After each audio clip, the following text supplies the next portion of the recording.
Okay, children. This is the second part of your study goal number 16. In the previous section, I was talking about 5 different types of mining.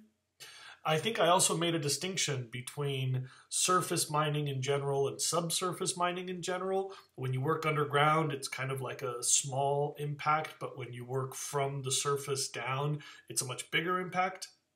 A good way to think about this is if you had gold buried underneath the White House, you would probably want to tunnel down to that, but you would not want to blow up the White House to reach that gold because the White House might have some sort of strategic or historical value. Ecologically, it's the same question. If you have gold underneath a wetland, it would be nicer if we could go subsurface to reach that gold. Flip side is the value of a wetland is kind of debatable. Economically speaking, it kind of depends on whether you believe in ecological valuation or not. So we end up doing a whole bunch more surface mining now because machinery is so cheap, which tends to waste a lot of things that are valuable, like wetlands. Oh, excuse me. Okay.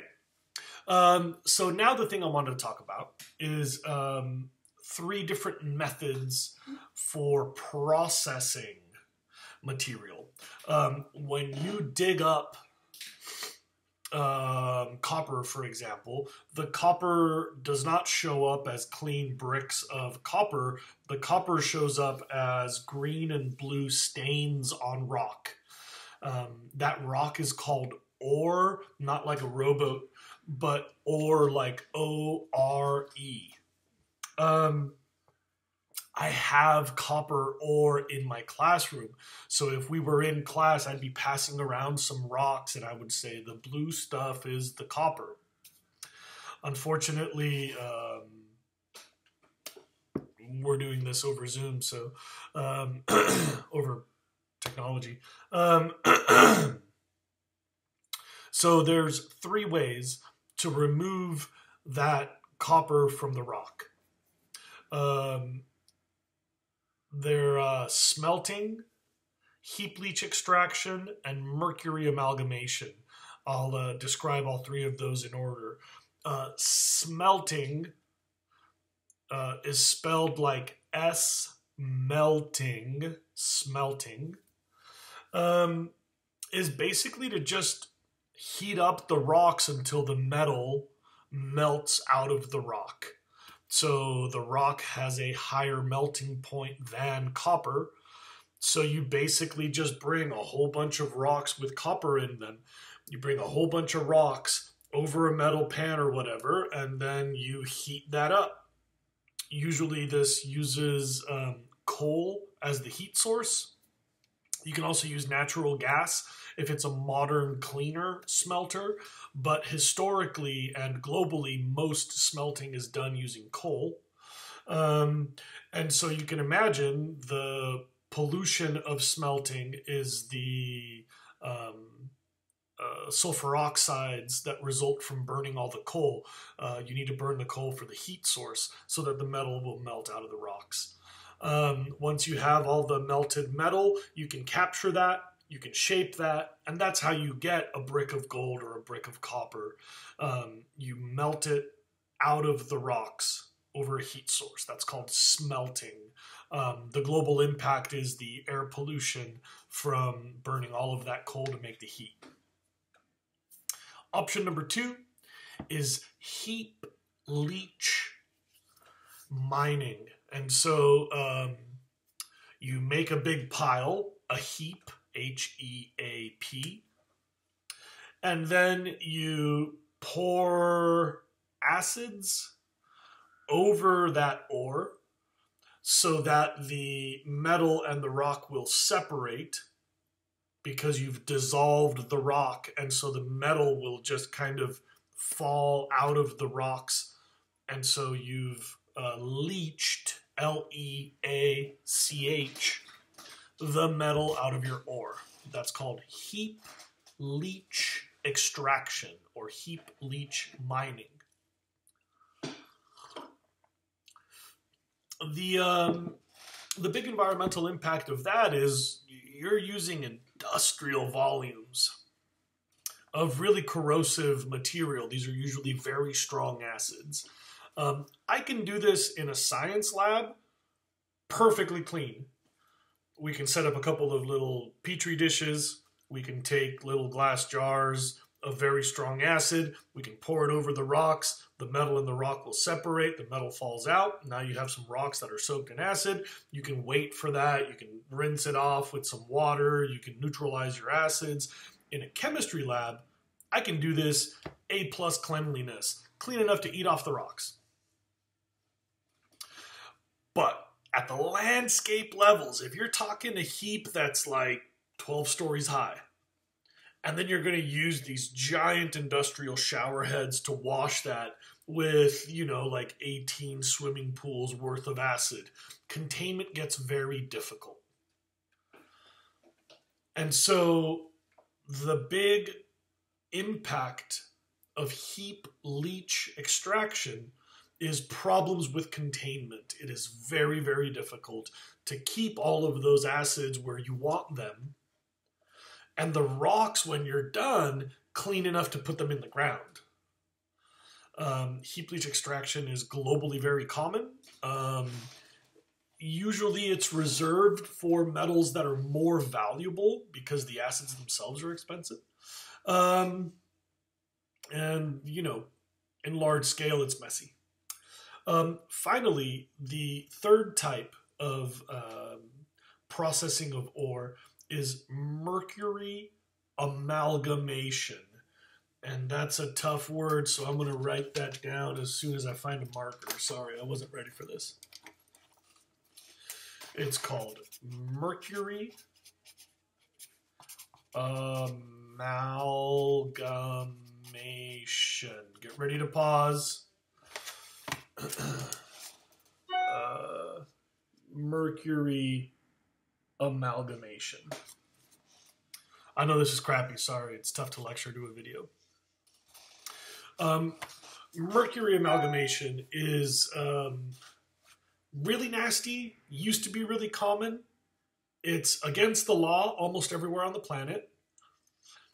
Mercury amalgamation is done primarily for gold and primarily in black market mines and illegal mines.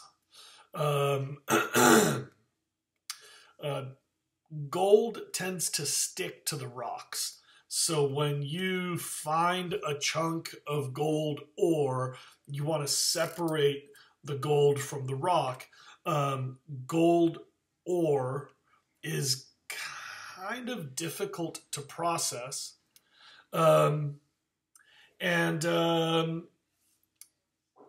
Apparently, I'm not really an expert on how this works, but if you grind it up really small and you pour in mercury, the mercury and the gold will attach to each other. And mercury is very heavy, and so that helps a layer of gold separate from all the rocks. Then you filter out all the rock, and now you're left with mercury and gold together, and nitric acid makes them separate. So the mercury works as like a temporary adhesive for the gold.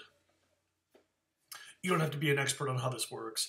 The bottom line is, if you had a big pile of gold ore, you pour mercury on it, then you pour acid on it, and it helps you isolate the gold. This used to be very, very common. All the places where the gold rush was major here in California, they have mercury pollution in those rivers, including our back country. If you've ever been to Red Rock on Paradise Road by White Rock, there's all these signs that say, don't eat trout. That's because there was a gold mine between the Gibraltar Dam and Red Rock. And at that old gold mine, they used to use mercury amalgamation to separate the gold from the ore, and that mercury, being a heavy metal, is still present in the riverbed. And so the mercury works its way into the food web, and you get a whole bunch of trout that you can't eat. Mercury amalgamation is illegal in most places because mercury is really hard to contain in this process. But if your gold mine is already illegal, you're not supposed to be there, you don't have permission, and you just snuck your mine into some remote tropical river. You've got a placer deposit along the river, so you're close to the water, you find your gold. Mercury's portable. You can just take a barrel back there, and that's easier than building a heap leach extraction facility, and it's simpler than building a smelter. You can just move the mercury back there. So for black market gold mines, mercury amalgamation is still common today. It's illegal. You're not supposed to be playing with mercury near water, but if your mine's already illegal, it's very doable. All right. I think that's enough detail on processing. We talked about smelting, where you heat it up to melt the stuff. Big impact is the coal. We talked about heap leach extraction, where you use acids to separate the material from the ore, and the big impact is the escape of those acids. And we talked about mercury amalgamation, which is not supposed to be done, but it's still common in illegal mines. Big impact there is the disposal of the mercury. I don't know if I said that earlier. If your mine's already illegal, the best place to put the mercury is into the river.